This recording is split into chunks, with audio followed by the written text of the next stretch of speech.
ಎಲ್ಲರಿಗೂ ಜ್ಞಾನ ಗಣಿತ ಯೂಟ್ಯೂಬ್ ಚಾನಲ್ಗೆ ಮತ್ತೊಮ್ಮೆ ಸ್ವಾಗತ. ನೋಡಿ, ನಮ್ಮ ಪ್ರೀತಿಯ ವಿದ್ಯಾರ್ಥಿಗಳೇ, ಕಳೆದ ಕ್ಲಾಸ್ನಲ್ಲಿ ಅಪವರ್ತನ ವಿಧಾನ ಅಂದ್ರೆ ಫ್ಯಾಕ್ಟರೈಸೇಷನ್ ಮೆಥಡ್ ಅನ್ನ ನಾವು ಮಾಡಿದ್ದೀವಿ. ಈಗ ನಾವು ಇನ್ನೊಂದು ಅದರಲ್ಲಿ ಅಥವಾ ಆರ್ ಅಂತ ಹೇಳಿ ಒಂದು ಕ್ವಶನ್ ಕೊಡ್ತಾರೆ. ಏನು ಅಂದ್ರೆ ಶೋಧಕವನ್ನ ಕಂಡುಹಿಡಿಯಿರಿ ಅಥವಾ find the discriminant of the quadratic equation ಅಂತ ಹೇಳಿ ಸೇಮ್ 2 ಮಾರ್ಕ್ಸ್ಗೆ 2 ಮಾರ್ಕ್ಸ್ಗೆ ಒಂದು ಕ್ವಶನ್ ಕೊಟ್ಟು ಅದರಲ್ಲಿ ನಿಮಗೆ ಸ್ವಭಾವ ಅಥವಾ ನೇಚರ್ ಆಫ್ ರೂಟ್ಸ್ ಅನ್ನ ಬರೀರಿ ಅಂತ ಹೇಳ್ತಾರೆ. ಹೆಂಗ್ ಮಾಡೋದು ಇದನ್ನ? ಶೋಧಕ ಕಂಡುಹಿಡಿಯಿರಿ ಅಥವಾ ಡಿಸ್ಕ್ರಿಮಿನೇಟ್ ವ್ಯಾಲ್ಯೂನ ಹೆಂಗ್ ಕಂಡುಹಿಡಿಯೋದು ನೋಡಿ. ನಿಮ್ಗೆ ಇಲ್ಲೂ ಕೂಡ ಒಂದು ವರ್ಗ ಸಮೀಕರಣ ಕ್ವಾಡ್ರಾಟಿಕ್ ಈಕ್ವೇಶನ್ ನ ಕೊಟ್ಟಿದ್ದಾರೆ. ಸೊ ಇದನ್ನ ಹೆಂಗ್ ಮಾಡೋದು ನೋಡಿ. ನಿಮ್ಗೆ ಆಲ್ರೆಡಿ ವರ್ಗ ಸಮೀಕರಣದ ಆದರ್ಶ ರೂಪ ಜನರಲ್ ಫಾರ್ಮ್ ಗೊತ್ತು. ಏನು? ax² plus bx plus C. Correct?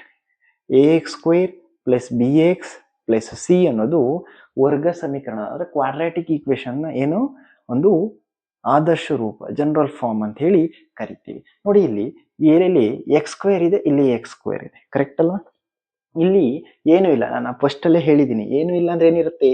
1 ಇರುತ್ತೆ. ಕರೆಕ್ಟ್? ನೆಕ್ಸ್ಟ್ ಇಲ್ಲಿ ಬಿ ಜಾಗದಲ್ಲಿ ಏನಿದೆ? 5 ಇದೆ. ಸಿ ಜಾಗದಲ್ಲಿ ಏನಿದೆ? 6 ಇದೆ. ಕರೆಕ್ಟ್ ಅಲ್ವಾ? ನೋಡಿ, ಬರ್ಕೊಬೇಕು ನೀವು.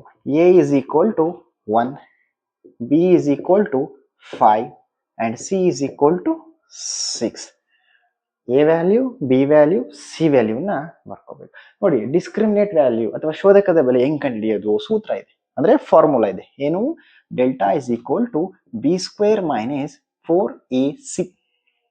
Delta is equal to b² minus 4ac 4ac ಅಂತೇಳಿ ಒಂದು ಫಾರ್ಮುಲಾ ಇದೆ. ನೋಡಿ, ಡೆಲ್ಟಾ ಅಂದ್ರೆ ಶೋಧಕ, discriminant is equal to B ಅನ್ನೋದೇನಿದೆ? 5. ಕರೆಕ್ಟಾ?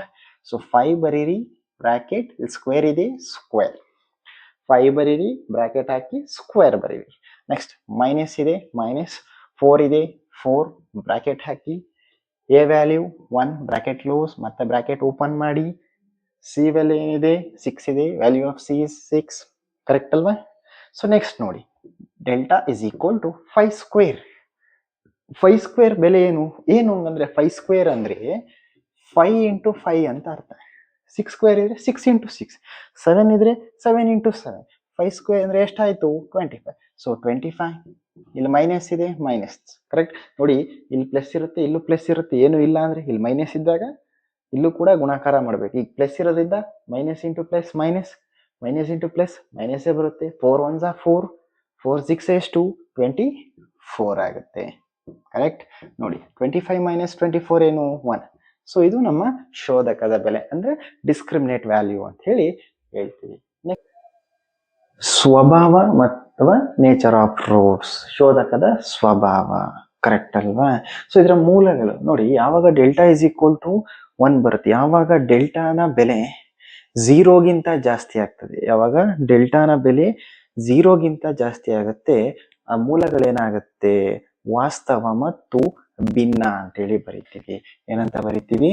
ವಾಸ್ತವ ಮತ್ತು ಭಿನ್ನ ಅಂತ ಹೇಳಿ ಬರಿತೀವಿ. ಯಾವಾಗ 0ಗಿಂತ ಜಾಸ್ತಿ ಆಗುತ್ತೆ ಅವಾಗ. ಅದೇ ಎಕ್ಸಾಕ್ಟ್ ವ್ಯಾಲ್ಯೂ ಏನಾದ್ರೂ ನಿಮಗೆ ಡೆಲ್ಟಾ ಇಸ್ ಈಕ್ವಲ್ ಟು 0 ಅಂತ ಏನಾದ್ರು ಬಂದ್ರೆ ಏನಂತ ಬರಿತೀವಿ? ವಾಸ್ತವ ಮತ್ತು ಸಮ ಅಂತ ಹೇಳಿ ಬರಿತೀವಿ.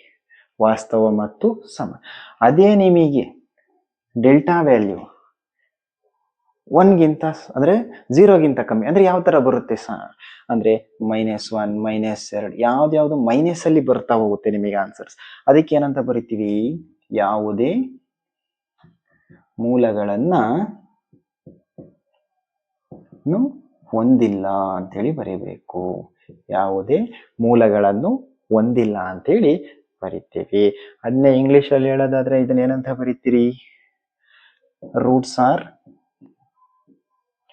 ರಿಯಲ್ ಅಂಡ್ ಡಿಸ್ಟಿಂಕ್ಟ್ ಅಂತ ಹೇಳಿ ಬರಿತೀವಿ. ಅದೇ ತರ ಇದನ್ನ roots are real and equal ಅಂತ ಹೇಳಿ ಬರಿತೀವಿ. ಓಕೆ, ವಾಸ್ತವ ಮತ್ತು ಭಿನ್ನ, roots are real and distinct.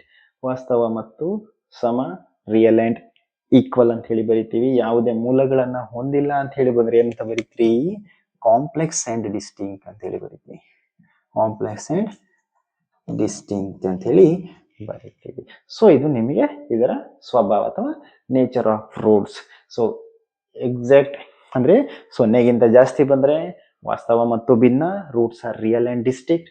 Exact equal 0 ಬಂದ್ರೆ ವಾಸ್ತವ ಮತ್ತು ಸಮ, ರಿಯಲ್ ಅಂಡ್ ಈಕ್ವಲ್. ಮೈನಸ್ ಅಲ್ಲಿ ಏನಾದರೂ ಆನ್ಸರ್ ಬಂದ್ರೆ ಯಾವುದೇ ಮೂಲಗಳನ್ನ ಹೊಂದಿಲ್ಲ, ಅಂದ್ರೆ ಆನ್ಸರ್ ಏನಾದ್ರು 0ಗಿಂತ ಕಮ್ಮಿ ಬಂದ್ರೆ ಅಂತ ಹೇಳಿ ಅರ್ಥ. ಏನಂತ ಬರಿತೀವಿ? Roots are complex and distinct ಅಂತ ಹೇಳಿ ಬರಿತೀವಿ. ಸೊ ಇದು ಶೋಧಕದ ಅಥವಾ ಡಿಸ್ಕ್ರಿಮಿನೇಟ್ ವ್ಯಾಲ್ಯೂವನ್ನ ಕಂಡುಹಿಡಿಯುವಂಥದ್ದು. ಓಕೆನಾ? Thank you.